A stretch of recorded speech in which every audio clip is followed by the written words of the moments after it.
প্রিয় সম্মানিত দর্শক, দেশে প্রবাসী যে যেখানে আছেন সকলকে জানাচ্ছি ইমাম ইউটিউব চ্যানেল এবং নুসরাত পেজ থেকে আন্তরিক শুভেচ্ছা এবং অভিনন্দন। প্রিয় সম্মানিত দর্শক, এখন আপনাদেরকে আমি দেখাচ্ছি সৌদি আরব রিয়াদ আল খালিজ যে মসজিদের দৃশ্য। প্রিয় সম্মানিত দর্শক, আমি এখন আপনাদেরকে দুইটি মসজিদের দৃশ্য দেখাবো। খুবই সুন্দর মসজিদ দুটি। এই মসজিদে আমি প্রায় সময় নামাজ আদায় করে থাকি। প্রিয় সম্মানিত দর্শক, আমাদের বাংলাদেশের মসজিদের দৃশ্য আর সৌদি আরবের মসজিদের দৃশ্য কিছুটা পার্থক্য রয়েছে।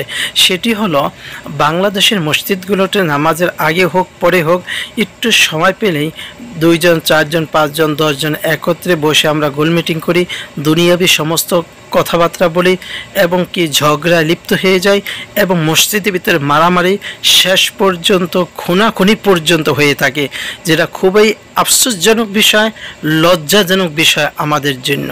যা রাসূল সাল্লাল্লাহু আলাইহি ওয়াসাল্লাম স্পষ্টভাবে নিষেধ করেছেন মসজিদে দুনিয়াবি কথাবার্তা বলতে।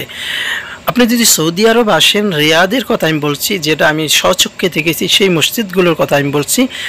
মসজিদে যারা আগে প্রবেশ করে এবং নামাজের পরে মসজিদের ভিতরে কোনো টু শব্দ আপনি শুনতে পাবেন না এবং উচ্চস্বরে কেউ কোরআন তেলাওয়াত করে না, কথাবার্তা তো দূরের কথা। তাই মসজিদে তারা কি করে, যারা আসে মসজিদের ভিতরে প্রবেশ করে, কেউ কোরআন তেলাওয়াত করে, কেউ মনে মনে তাসবিহ পড়তে আসে, কেউ জিকির করতে আসে, কিন্তু মসজিদে বসে দুনিয়াবি কোনো কথাবার্তা তারা বলে না। এই জন্য আমি সৌদিবাসীকে সকলকে জানাই আন্তরিক শুভেচ্ছা এবং মোবারকবাদ। আমরাও চেষ্টা করব মসজিদে যে যেখানেই থাকি মসজিদে দুনিয়াবি কথাবার্তা বন্ধ করা। মসজিদে আর একটা অভ্যাস রয়েছে, নামাজের সময় বা খুতবার সময় কালেকশন করা। হ্যাঁ, এটাও বন্ধ করতে হবে বাংলাদেশের মুসলমানদেরকে। এবং মসজিদ কমিটি হোক, সাধারণ মুসল্লি হোক, কেউ যেন সাধারণ মুসল্লি হোক, ইমাম হোক, মুয়াজ্জিন হোক, সকলের উচিত মসজিদের ভিতরে অনর্থক কথাবার্তা বন্ধ করা।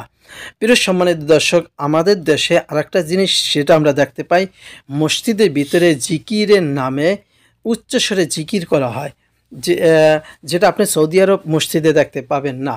মসজিদের বারিন্দায় নামাজ আদায় করতেছে বা মসজিদের কোনায় নামাজ আদায় করতেছে, অনেকেই দেখা যাচ্ছে জিকিরের নামে তারা উচ্চস্বরে জিকির করতেছে, অথচ নামাজের ব্যাঘাত সৃষ্টি হচ্ছে। কিন্তু সৌদি আরবে জিকির তো দূরের কথা, কোরআন তেলাওয়াত কিন্তু তারা উচ্চস্বরে করে না। এই জন্য সকলের প্রতি আমার বিনীত অনুরোধ, যারাই বাংলাদেশে মুসলমানরা মসজিদের ভিতরে জোরে জোরে জিকির করি, কথা বলি, কোরআন তেলাওয়াত করি, এগুলি সম্পূর্ণ বন্ধ করা উচিত।